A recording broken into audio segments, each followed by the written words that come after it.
You're listening to Sense and Sustainability. This is the podcast series for everything to do with sustainable supply chains. So, hello everybody, and welcome to Sense and Sustainability, our series of broadcasts to try and get behind the people, movers and shakers around sustainable procurement, to understand a little bit about what motivates them, a little bit about their drivers, how they got to where they got to in their careers, and where they see the future. So I'm delighted to introduce Jean-Louis from France. But actually, Jean-Louis, when we first met, I think it was in Iguazu in Brazil on the ISO 2400 delegation. You actually turned up in Brazil representing the Australian delegation. So tell us your story. And tell us about your career up to that point where we met and what got you to Iguazu, what got you into sustainable procurement. Hi, Sean, and thanks for inviting me. For me, it all started in 2003, when back then I was thinking about what I wanted to do as a career. And actually, by chance, met a person that talked to me about fair trade. He was the president of the French Fair Trade Organization. And I got interested in that topic, and so that's how I started my career. Actually, I did my first job was to conduct an audit of the fair trade olive oil supply chain in Palestine back in 2006. So that was a bit special. And so then I continued to work for fair trade and worked for basically international solidarity NGOs. But at some point, I started to think that maybe I would like to support and advise organizations rather than lobby against them or lead campaigns. And that's how I got to work for a procurement consultancy. Back in 2008, I started to work for a procurement consultancy that was investing in sustainable procurement in France. So I worked 5 years for these guys in France and conducted a lot of advisory work for public bodies, but also big groups, internationals. And then my fiancée said, I'm fed up with France. I want to leave. I want to go somewhere else. And we ended up in Australia. So when I arrived in Australia, new migrant, average level of English. I started to work in a procurement consultancy, but I said, I really want to continue to work on sustainable procurement. So I knew there was this project of an ISO standard on sustainable procurement. And so I actually created the Australian delegation. I said that's my way to get people to know me and to reinvest sustainable procurement. So that's how I got to work with a few other people to create the Australian delegation, and then I took the leadership of that delegation. And that's how I met you, Sean, back in 2014 in Brazil. And so that ISO project was really, for me, a channel to reinvest or to redirect my career to sustainable procurement. And then on the back of that, we created with a few other people and yourself, Sean, Action Sustainability in Australia, did some advisory work. Then I joined KPMG in 2020, and then back to France in Nantes to be close to the family. So if you think about my story, Sean, it's basically, when I was very young, fair trade, super interesting. And then interesting, but I really want to advise big corporates to do the right thing in sustainable procurement. And then I just continued with sustainable procurement because I thought it was so, you never get bored. There's always more to do. And we're still in the early phases of maturity for most organizations. So there's so much to do. So that's why I never left that space. So it's from Nantes to Sydney and then back again? Yes, that's it. And never again in Paris. Never in Paris, absolutely. How does it feel? It's interesting. I mean, there's a couple of interesting things about your career. First of all, starting with NGOs. And as you quite rightly pointed out, that there's a big difference between what NGOs do and what advisory businesses do. And I find it's quite hard for some people to make the transition because you kind of come in. For an NGO, nothing's ever good enough. You're always kind of push and campaigning rather than advising and assuring.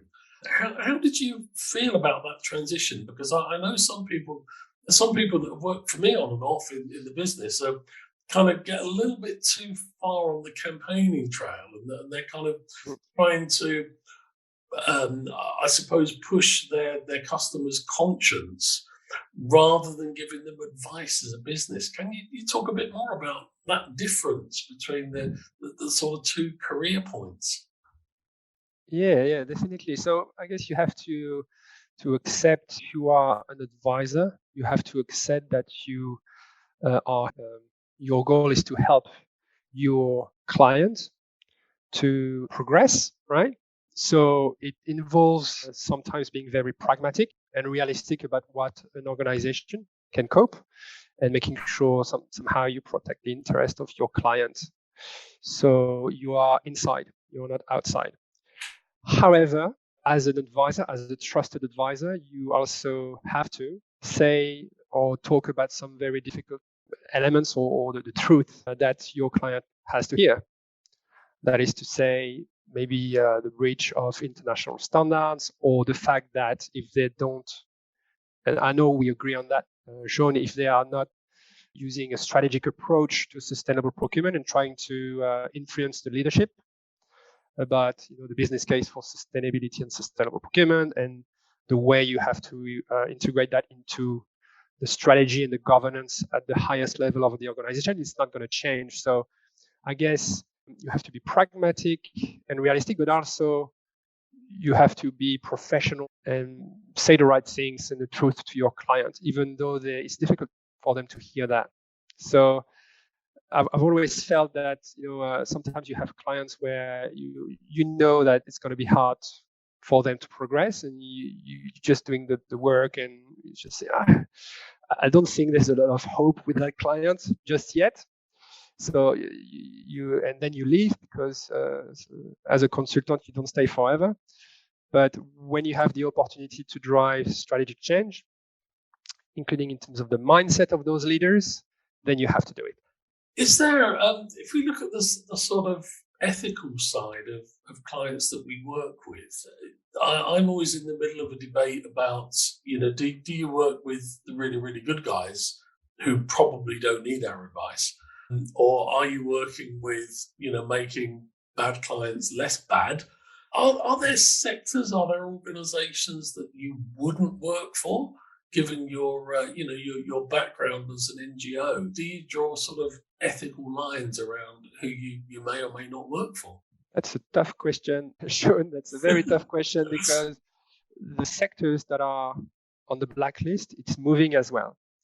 So I did that work with a zoo. Remember the Taronga Zoo in Sydney?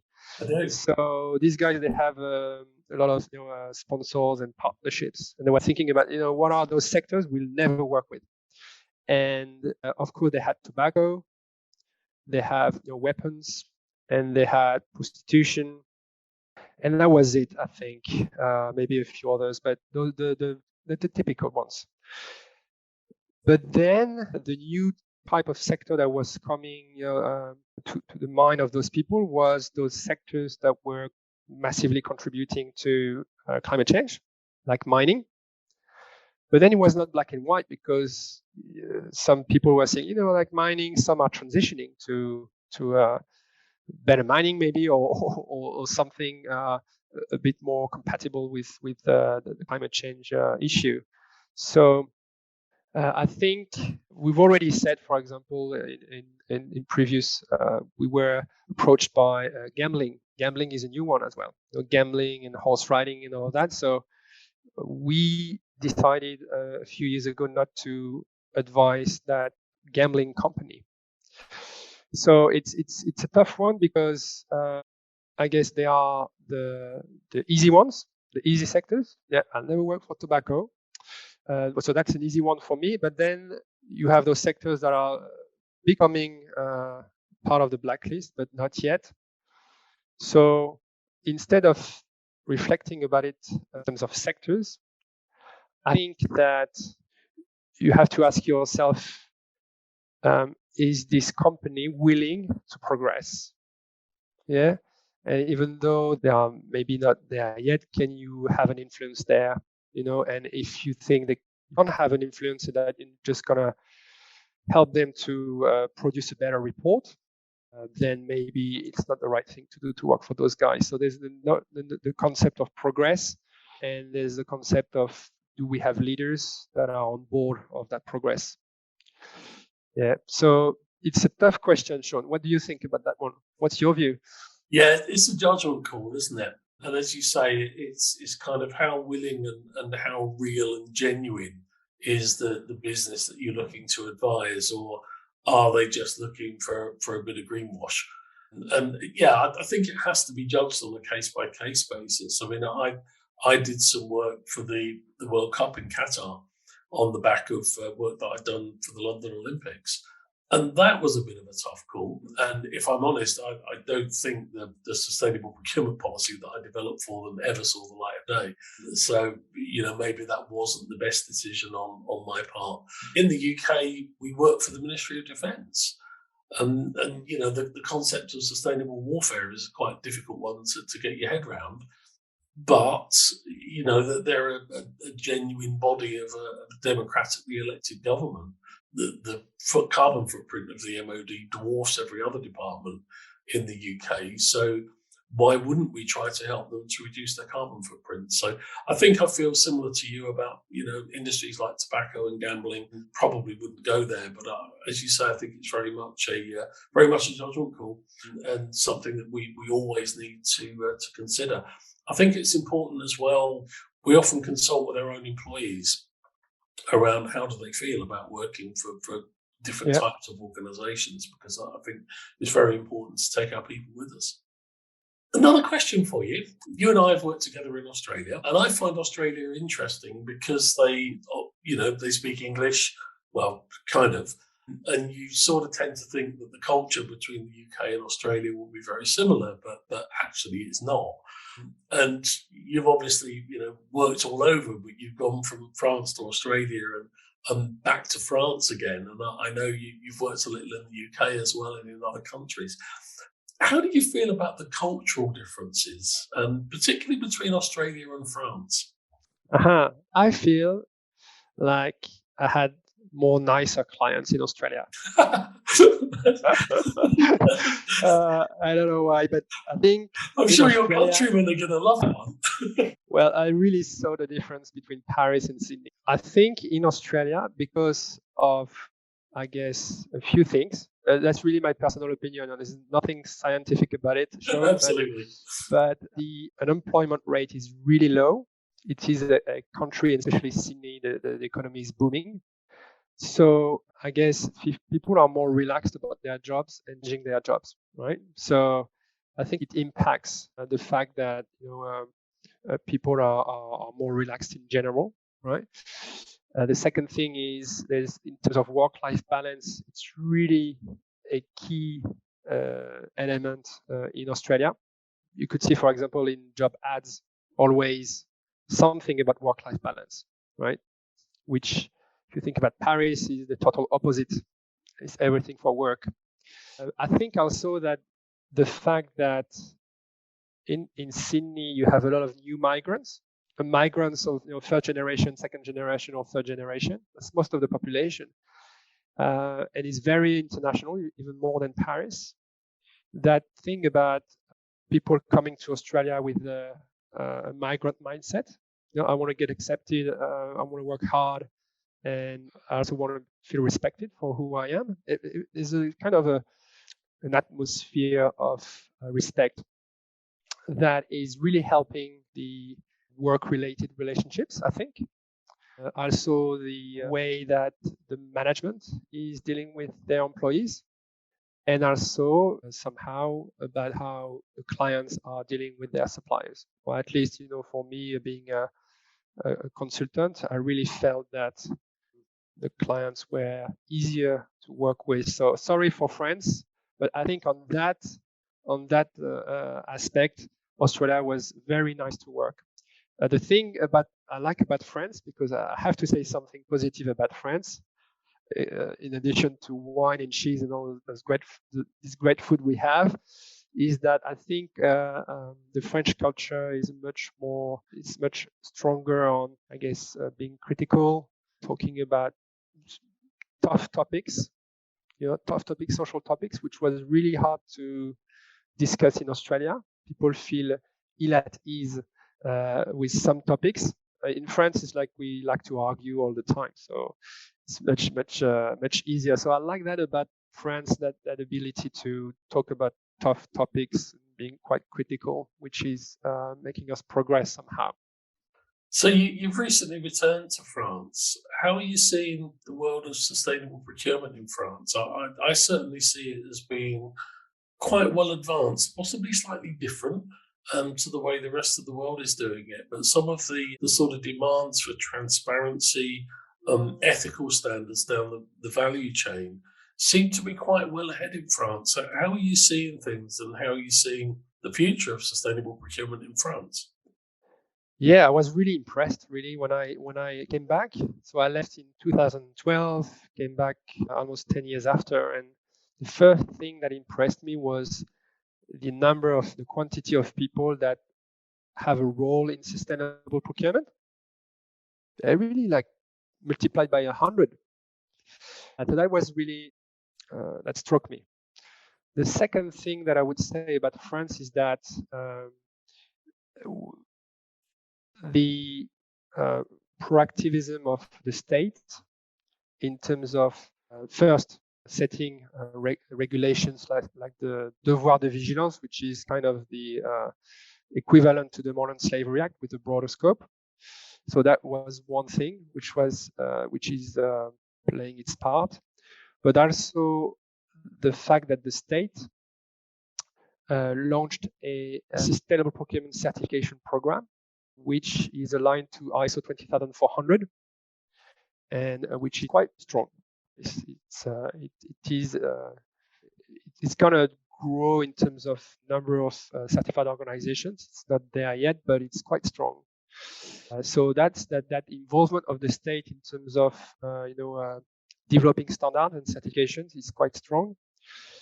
In terms of the public procurement as well, the state has continued to encourage public bodies to implement sustainable procurement with stronger objectives. And then you have some regulations on some very hot topics, CSR hot topics. We have a law on climate and resilience to climate change, which is talking about procurement. We also have a law on waste and circular economy, which is clearly talking about procurement. So you have different laws like that are going to push all the companies and public organizations to the next level. So in a word, it's state intervention. This is very French, but in that case, that intervention of the state, of the government is really, in my view, helping to get to the next level. Yeah, it's another thing about culture, isn't it? As well, it's the French culture is quite rules based, and yes, probably France is further ahead than probably any other country I know in terms of setting out those regulations for sustainable procurement. Now, that's less likely to work in countries like the UK or Australia or the US, where we're practically allergic to rules. But in France, it works, doesn't it? Certainly, that's what I see as an outsider. Yes, definitely. The counterpart to that is that if there are no rules, people will say, "I'm not moving because there are no rules." So we've been waiting for those rules to happen for a while. We need more rules, basically, in France. It's going to work. So, yeah, I'm quite pleased about the way it's evolving. Yeah, there's so much more to do. We all know about that. It's probably a century of work till we get to the level we want to be. Yeah, I probably won't see that out. You might possibly, but I don't. Okay, listen, thanks very much, Olivier. It's always a pleasure to talk to you and to get your insights, and particularly I hope our listeners are kind of interested in your journey from Australia or France to Australia and back again, and how that sustainable procurement agenda has actually developed for you, and also what's happening in France. I think we can learn a lot from some of the great sustainable procurement work that's been going on in France, as you say, for 10 years or more now. And the fact that a lot of people have specific roles in sustainable procurement. I think we're starting to see that in the UK as well now as a growing movement. But we can certainly continue to learn from each other. So thanks very much for joining me today. And I do hope our listeners enjoy listening to you. Thank you. Thanks for having me, Sean. Thank you for listening to Sense and Sustainability, your podcast for sustainable supply chains. Do visit our website iso2400.org for more information.